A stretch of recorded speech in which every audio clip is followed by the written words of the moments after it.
প্রিয় ভাই বোনেরা, আসসালামু আলাইকুম। আজকে আপনাদের সামনে আমি হাজির হয়েছি আমার চিন্তা, ভাবনা, পরিকল্পনার একটি বিষয় নিয়ে আপনাদের সামনে তুলে ধরার জন্য। বিষয়টি কি? বিষয়টির সাথে শহরের মানুষ, গ্রামের মানুষ কোনো না কোনোভাবে প্রত্যেকেই কম বেশি জড়িত। চলুন তাহলে বিষয়টা কি তুলে ধরি আপনাদের কাছে। খুব লম্বা করবো না, সংক্ষেপেই বলবো। আপনাদের নিশ্চয়ই যারা দেখছেন, তরুণ সমাজের সদস্য যারা আছেন দেখছেন, অথবা আমার বয়সী, মধ্যবয়সী থেকে শুরু করে যারা মুরব্বী আছেন যারা দেখছেন, সকলেই নিশ্চয়ই শহীদ রাষ্ট্রপতি জিয়া রহমান, আমার বাবা, ওনাকে নিশ্চয়ই আপনারা চেনেন, জানেন। কেউ দেখেছেন, কেউ শুনেছেন, কেউ তার কথা পড়েছেন। আজকে ওনার একটি কাজের কথা আপনাদের সামনে তুলে ধরতে চাই। কি সেই কাজ? সেই কাজটি হচ্ছে খাল খনন। এখানে যারা মুরব্বী আছেন তাদের নিশ্চয়ই মনে আছে শহীদ জিয়া দেশে অনেকগুলো খাল খনন করেছিলেন, এবং খাল খনন করার ফলে কি হয়েছিল?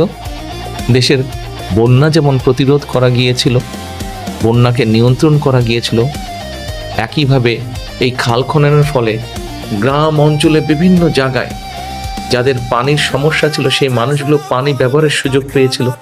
এই খাল খনন করার ফলে কি হয়েছিল? খালের দুই পাড়ে সুন্দর সুন্দর করে ফলের গাছ লাগানো গিয়েছিল। এই খাল খনন করার ফলে কৃষকরা যারা পানি পেতেন না তাদের ফসলের জন্য, সেই কৃষক ভাইয়েরা পানির সেচের সুবিধা পেয়েছেন। জি প্রিয় ভাই বোনেরা, আমি সেই খাল খননের কথা বলছি।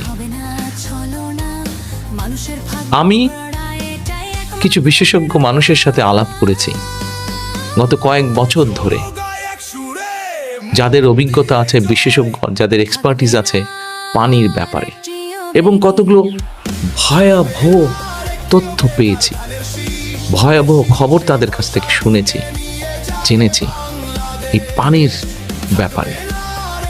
তার সবগুলো না হলেও দু একটি কথা আপনাদের সামনে তুলে ধরি। আপনারা যারা দেশ গ্রামে থাকেন, গ্রাম অঞ্চলে থাকেন, তারা নিশ্চয়ই খেয়াল করে দেখেছেন, আপনার বয়স যদি আজকে 40 বছর হয়ে থাকে, ধরলাম একটি উদাহরণ হিসেবে ধরি, আপনার বয়স যখন 15 বছর ছিল বা 15 থেকে 20-এর